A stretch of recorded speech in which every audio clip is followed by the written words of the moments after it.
Bonsoir à toutes et à tous et merci de rester fidèles au programme du soir sur New. Bienvenue dans Regard Croisé, le 4e numéro de cette semaine. Encore 4 sujets abordés avec nos invités. Nous parlerons d'abord du Burkina, le lieutenant-colonel Emmanuel Zoungrana, provisoirement libéré, puis à nouveau arrêté.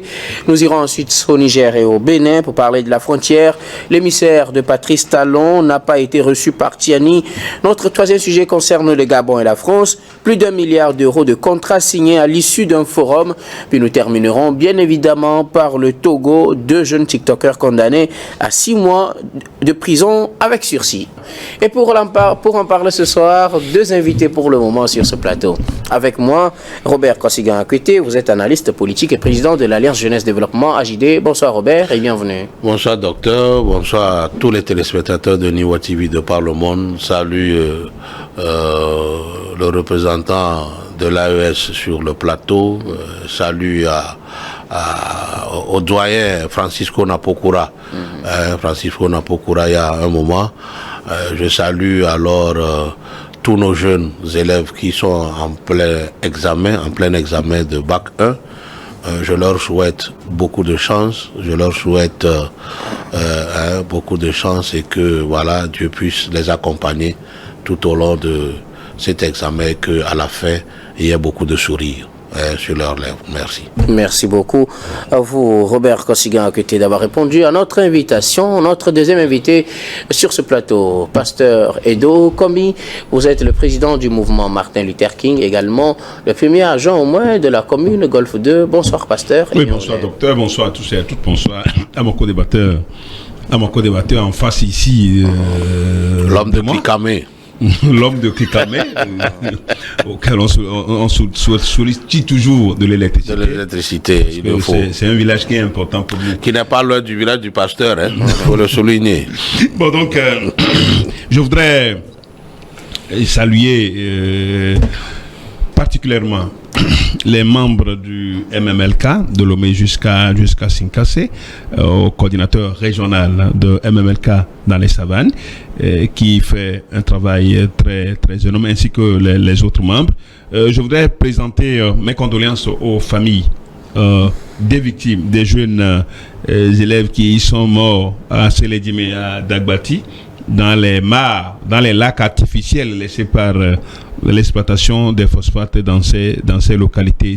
Ça fait très mal que des jeunes comme ça, à fleur de l'âge, puissent disparaître. C'est une tragédie. Ce qui se répète chaque année. Et au profiter de cette occasion pour lancer un appel au gouvernement togolais à œuvrer pour que les zones déjà exploitées par le phosphate soient remblayées pour éviter de telles tragédies. Cela permettra aussi aux populations de trouver à cultiver, parce que ces espaces-là sont aussi très importants. Merci beaucoup à vous, pasteur, donc d'avoir répondu à notre invitation. C'est votre manière de marquer votre réponse. Le plaisir partagé. Nous revenons à notre débat du jour. Nous abordons notre premier sujet. Nous prenons la direction du Burkina Faso. Le lieutenant-colonel Emmanuel Zoungrana, provisoirement libéré, puis à nouveau arrêté. C'était sur une décision de la justice burkinabé d'obtenir sa libération, décision en date du 22 mai. Et elle sera pratiquement une semaine après, le 29.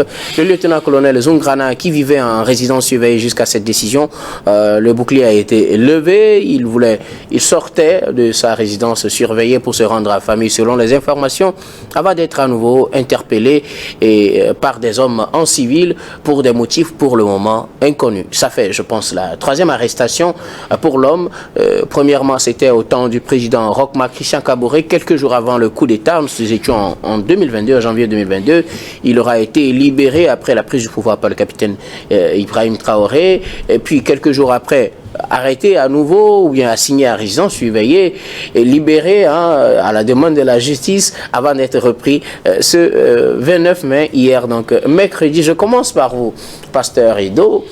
Le lieutenant-colonel Emmanuel Zoungrana commande un régiment dans le nord du Burkina Ouaïgouya. Il a été arrêté, nous parlons de sa 3e arrestation. On suppose que ce serait pratiquement pour des mêmes faits d'atteinte à la sûreté de l'État. Bon, pour le moment, on n'a pas encore les détails sur les motifs de cette nouvelle arrestation. Il venait à peine d'obtenir une libération provisoire. Il est à nouveau arrêté. Oui, ce feuilleton du colonel Emmanuel Zoungrana, lieutenant-colonel Emmanuel Zoungrana, finalement ne se comprend plus tellement, parce que déjà il a été arrêté au temps de Marc Christian Kaboré. Il a été, on lui a reproché de coup d'État, atteinte à la sûreté de l'État, de l'État et complot et autres. Et finalement, il a été libéré. Le voilà arrêté, libéré et puis arrêté. Ça devient un peu les épisodes se succèdent et personne ne saura dire de quoi il s'agit justement, puisque sa dernière libération, enfin ordre de mission de libération de la justice, je crois aurait été motivé et juste quand il quittait son lieu de résidence, sa résidence surveillée, il a été repris en même temps. Et là, est-ce que les motifs lui ont été notifiés? Personne ne saurait le dire. Est-ce que c'est pour les mêmes faits? Si c'est pour les mêmes faits, pourquoi le tribunal a déjà permis à autoriser son recouvrement de la liberté? Donc, je pense que ça devient très, très sérieux. En principe, il était libéré sur contrôle, il est placé sous contrôle judiciaire, puisqu'il y avait des conditions. Oui. Il y avait des conditions. Il devait se présenter trois fois par jour, trois fois par semaine au juge d'instruction, au cabinet du juge d'instruction, et puis respecter quelques conditions, notamment prendre des distances avec son unité. Prendre distance avec son unité, les mambas vers son unité. Je crois que s'il y a tout ça, si on a mis tous ces garde-fous et finalement il est encore arrêté, je pense que ça devient vraiment très sérieux. Et nous on pense que il faut respecter les droits des citoyens, surtout que c'est la décision judiciaire, sur une décision judiciaire qui devait quitter la résidence suivante. Maintenant, nous ne maîtrisons pas les nouveaux motifs qui ont conditionné, enfin, qui ont conduit à son interpellation par des individus selon les informations, c'est des individus qui l'ont pris pour des destinations inconnues. Pour le moment, on ne sait pas où il est. Je crois bien quand même que ce lieutenant-colonel... Mais on met des renseignements aux dernières informations. Les de renseignements. Donc ce lieutenant-colonel, je crois qu'il doit être quelqu'un qui est doué, qui est bien connu par ses pairs d'armes, ceux qui sont au pouvoir. Le capitaine Traoré, d'ailleurs, c'est son chef hiérarchique. Si on dit lieutenant-colonel... Si on considère les grades. Si on considère les grades. Maintenant que le capitaine... il est devenu président, donc il est le chef de tous. Il est le chef de tous. Il est le chef des armées, le chef suprême des armées. Alors tout ce qu'on peut demander, c'est que la lumière soit rapidement faite et que ce colonel-là puisse... On a besoin, je crois que en tant que lieutenant-colonel, il doit avoir une grande unité, autour de lui. On a besoin de lui. Tout un régiment. Moi, je pense qu'on a besoin plus de lui sur le terrain, parce que c'est aujourd'hui, le Burkina est toujours en train de lutter avec les terroristes. Donc, on aurait aimé qu'il soit sur le terrain. Vous savez, dans les rouages politiques, il est très difficile de cerner vraiment les raisons. Donc, nous attendons vraiment les nouveaux motifs qui ont conduit à son interpellation. Donc on dirait que ce serait de harcèlement, je ne sais pas trop. En tant que défenseur des droits de l'homme, je m'en tiens à ça d'abord, mais il faut qu'on communique sur les motifs de son interpellation, de sa dernière interpellation, au moment où le tribunal a déjà ordonné sa mise à liberté. Alors si je comprends bien, ce n'est pas le fait qu'il soit à nouveau arrêté qui pose le problème, mais le fait qu'on n'ait pas communiqué sur le motif de son arrestation. Oui, mais au fait, aucun citoyen, selon les droits de l'homme, la Déclaration universelle des droits de l'homme, avant, quand vous voulez arrêter quelqu'un, il faut lui notifier les motifs, les délits, pourquoi vous l'arrêtez. on l'arrête pour quelles raisons. Je crois que ça doit être suivi directement, ce n'est pas après, parce que dans nos pays, la plupart de nos pays, on arrête quelqu'un, on ne sait pas quel motif lui coller. Donc on va chercher, c'est quand on arrête la personne, on arrête la personne après qu'on lui colle les motifs. Donc c'est un peu compliqué dans les pays d'Afrique. Donc je ne veux pas que ça soit le cas. Le capitaine Ibrahim Traoré est en train de faire un très bon boulot au Burkina, il est apprécié et je pense que en termes des droits de l'homme aussi, il faut quand même qu'on essaie de voir cet aspect pour que de manière générale, il soit adoubé par tous les patriotes, les patriotes burkinabés, pour que sa révolution puisse avoir. De toutes les façons, comme je l'ai dit, certainement on aura plus d'informations sur sa nouvelle arrestation, mais je ne pense pas que ça soit pour les mêmes faits. Puisque les mêmes faits, en un laps de temps, en quelques minutes, qu'est-ce qui s'est passé? Est-ce que la justice s'est trompée dans sa décision? La décision a été rendue une semaine plus tôt. Donc, plus tôt, c'est ce que je dis. Je dis, est-ce que la justice s'est trompée? Ou bien est-ce qu'il y a eu des pressions? Alors comment ça s'est passé? Bon, je crois quand même qu'aujourd'hui, il faut garder quand même une distance entre l'exécutif et l'organe judiciaire. Je pense que c'est ça qui doit nous permettre de pouvoir avancer. Donc nous attendons de voir la suite de ce feuilleton qui ne finit pas.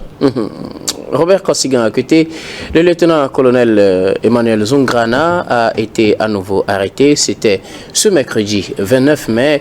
Il bénéficiait d'une décision de justice qui demandait sa mise en liberté provisoire. Il était entre-temps, ou bien avant ce 22 mai, au moment où la décision de justice sortait, il était en résidence surveillée pour des faits de complot contre la sûreté de l'État.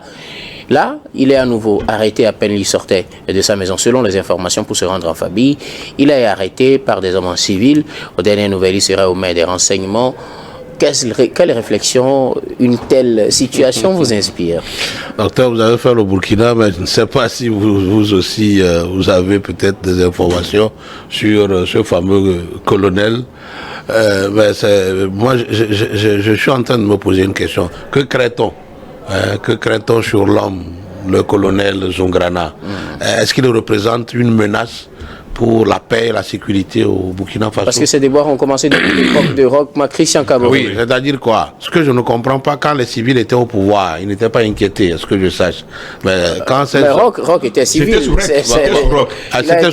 Il a été arrêté quelques jours avant le coup d'État de Roch. Voilà. Oui, parce que bon, il se soutenait dans le temps que voilà, il a voulu faire coup d'État. Maintenant que les hommes de coup d'État même sont au pouvoir, que craint-on du monsieur? Est-ce que le monsieur a une influence, je ne sais pas, négative sur l'armée? A-t-il des bases de rébellion ou de rebelles qui peuvent à tout moment créer peut-être un changement de régime au Burkina Faso? Qu'est-ce qu'on veut lui coller? Parce que je me dis, étant sous les liens de la détention, on pouvait toutefois ouvrir un autre procès contre lui, si tant est qu'il est aussi retenu ou il avait alors des dossiers à charge. Mais voilà que le monsieur est libéré. Une semaine plus tard, il est encore interpellé, pas dans son domicile surveillé, mais c'est quand il allait en famille. Maintenant, moi je dis, s'il avait des charges, s'il avait des dossiers qui pesaient contre lui, on pouvait aussi ouvrir les informations judiciaires contre lui quand il était déjà aux arrêts. Maintenant qu'en résidence surveillée, finalement, je voudrais demander quelque chose, humblement, au général, au capitaine Traoré, c'est de ne pas se laisser peut-être utiliser par des concurrents qui ne disent pas leur nom, ou peut-être des hommes qui en veulent peut-être à ce colonel-là pour que tapis dans l'ombre, tapis dans l'ombre, puisque vous savez, autour du chef, il y a toujours des gens qui n'aiment pas que voilà d'autres viennent, ou que voilà on puisse. Non, il faut bien dire, autour du chef, il y a plusieurs réseaux. Voilà, il y a plusieurs réseaux. Peut-être que le lieutenant-colonel Zungrana fait peur, fait peur à certaines personnalités autour du président actuel. Donc ils vont tout faire pour qu'on puisse lui coller quelque chose, le temps que voilà, ils pourrissent un peu en prison et que eux ils évoluent. Alors si c'est à l'entourage du capitaine Ibrahim Traoré qu'il fait peur, si on prend cette hypothèse, on se demanderait pourquoi l'aurait-on arrêté au temps de Roch Marc Christian Kaboré? Non, peut-être que c'est la même équipe qui continue. Parce que c'est vrai. Il y a eu tellement de remaniements dans l'armée burkinabé.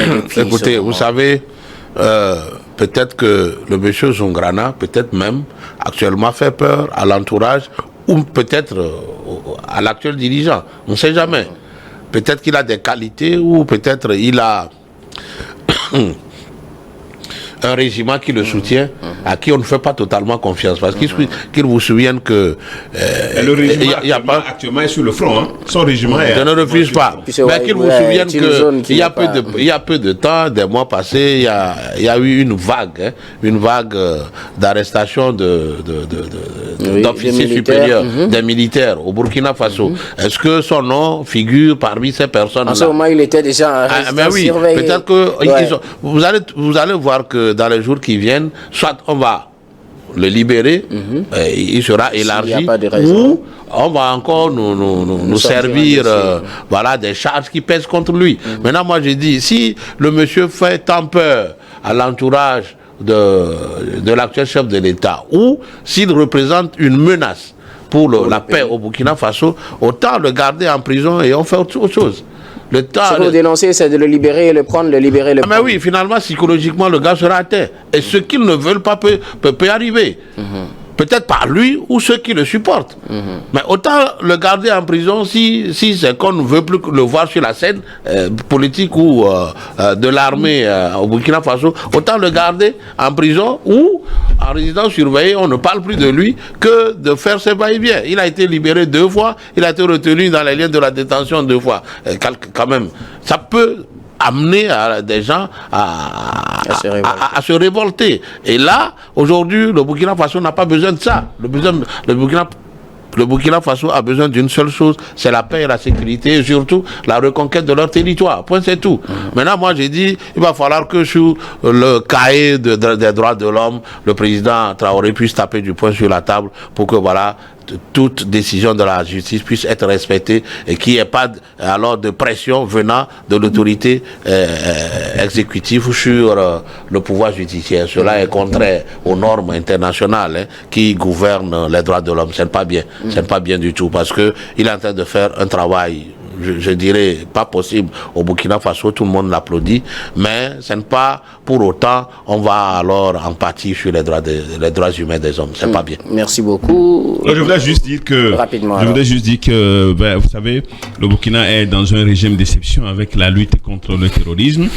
Et là, dans ce cas, c'est vrai qu'à un certain niveau, certains droits vont être bafoués pour permettre cette lutte-là de pouvoir aboutir. Mais tout ce que moi je demande en tant que un défenseur des droits de l'homme, c'est de veiller à ce que tout ce qu'on est en train de faire, ça se fasse selon les règles de l'art et que ça permette à tous les Burkinabés de pouvoir accepter, coordonner leur énergie, concerter leur énergie pour pouvoir permettre au Burkina de sortir de cet état-là qu'est la lutte contre le terrorisme. Donc le lieutenant-colonel Zoungrana en souffre tellement. Et s'il y a des vraies charges qui sont contre lui, je crois qu'il faut les révéler pour que la justice réellement en tienne compte, puisqu'il est à la résidence, il est toujours gardé en résidence surveillée. Si les charges qui pèsent contre lui, en principe, doivent l'amener à prison, ben, il faut qu'il aille à la prison, il faut qu'il soit détenu, et que là on sait que soit il n'est plus dans l'armée, ou bien dans l'armée, puis il est toujours dans l'armée, Donc pour moi, on a besoin de ce cerveau-là, enfin c'est moi, peut-être je peux me tromper, mais on a besoin de lui pour permettre à cette lutte-là de pouvoir aboutir. N'oublions pas que sur le plan politique, si on continue ces arrestations et ces libertés, ces élargissements sur ce plan-là, on risque de faire de lui un héros. Merci beaucoup à vous tous pour vos contributions. Nous allons marquer la première pause, puis on revient juste après pour la suite de cette émission.